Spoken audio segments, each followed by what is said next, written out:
Assalamualaikum warahmatullahi wabarakatuh. Perkenalkan, kami dari kelompok 2 dengan nama anggota Sofa Husna Ni'mah dan Sofia Eka Nadariski dari kelas PAIM. Pada kesempatan kali ini kami akan mempresentasikan hasil diskusi kami pada mata kuliah Pengembangan Perangkat Pembelajaran 1, Prota, Promes, dan Silabus dengan judul Kurikulum dan Pengembangan Kurikulum.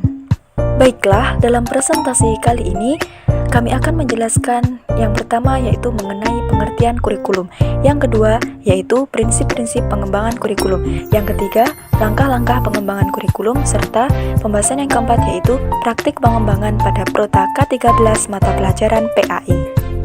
Untuk pembahasan yang pertama yaitu pengertian kurikulum. Secara etimologis, istilah kurikulum berasal dari bahasa Yunani, yaitu kurir yang artinya pelari dan kurer yang berarti tempat berpacu. Pada awalnya, istilah kurikulum berasal dari dunia olahraga, terutama dalam bidang atletik pada zaman Romawi kuno di Yunani. Maka kemudian, istilah kurikulum ini juga dipakai dalam dunia pendidikan. Dalam dunia pendidikan, istilah kurikulum berarti sejumlah mata pelajaran yang harus ditempuh atau diselesaikan peserta didik di sekolah untuk memperoleh ijazah dalam kurun waktu tertentu. Adapun definisi lain mengenai kurikulum, yaitu kurikulum adalah seperangkat rencana dan pengaturan mengenai isi dan bahan pelajaran serta bahan yang digunakan sebagai pedoman penyelenggaraan kegiatan pembelajaran untuk mencapai tujuan pendidikan. Konsep kurikulum selalu berkembang sesuai dengan situasi dan kondisi zaman, sehingga disebut pengembangan kurikulum. Pengembangan kurikulum yaitu sebuah proses merencanakan, menghasilkan suatu alat yang lebih baik dengan didasarkan pada hasil penilaian terhadap kurikulum yang telah berlaku. Selanjutnya, pembahasan yang kedua yaitu prinsip-prinsip pengembangan kurikulum. Yang pertama ada prinsip relevansi, maksudnya yaitu penyesuaian program pendidikan agar relevan dengan tuntutan kehidupan masyarakat. Yang kedua ada prinsip efektivitas dan efisiensi. Prinsip efektivitas yang dimaksudkan adalah untuk mengetahui sejauh mana perencanaan kurikulum dapat dicapai sesuai dengan keinginan yang telah ditentukan. Adapun prinsip efisiensi yang dimaksud adalah usaha, biaya, dan waktu yang digunakan untuk menyelesaikan program pengajaran dapat merealisasikan dengan hasil seoptimal mungkin dan tentunya dengan pertimbangan yang rasional dan wajar. Yang ketiga ada prinsip berkesinambungan atau continuity.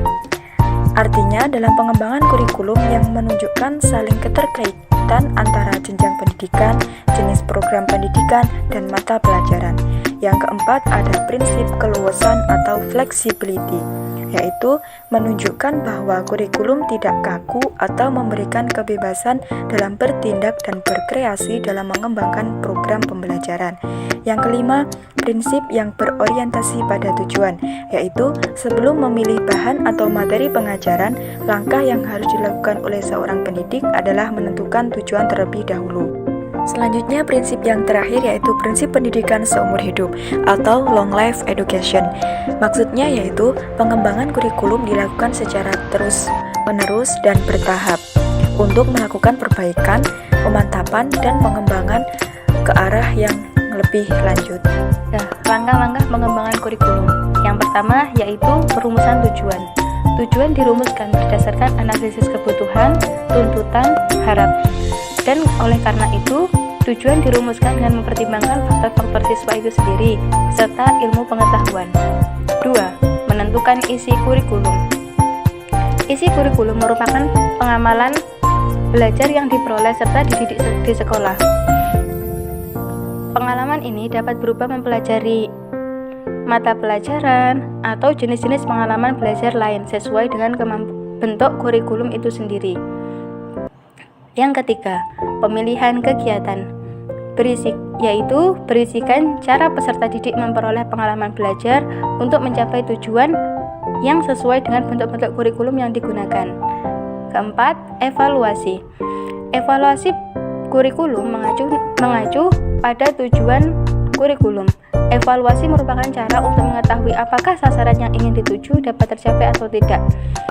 Evaluasi perlu dilakukan untuk memperoleh balikan serta dasar dalam melakukan perbaikan. Oleh karena itu, evaluasi dilakukan secara terus-menerus.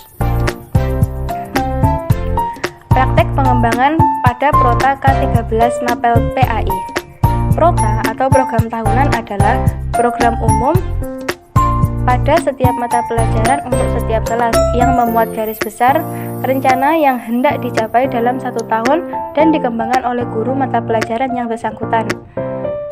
Praktek penyusunan Prota Kurikulum 2013 pada mata pelajaran PAI tidak berbeda jauh dengan penyusunan Prota pada kurikulum sebelumnya, dengan komponennya yaitu identitas yang terdiri dari mata pelajaran, satuan pendidikan, kelas, dan tahun ajaran.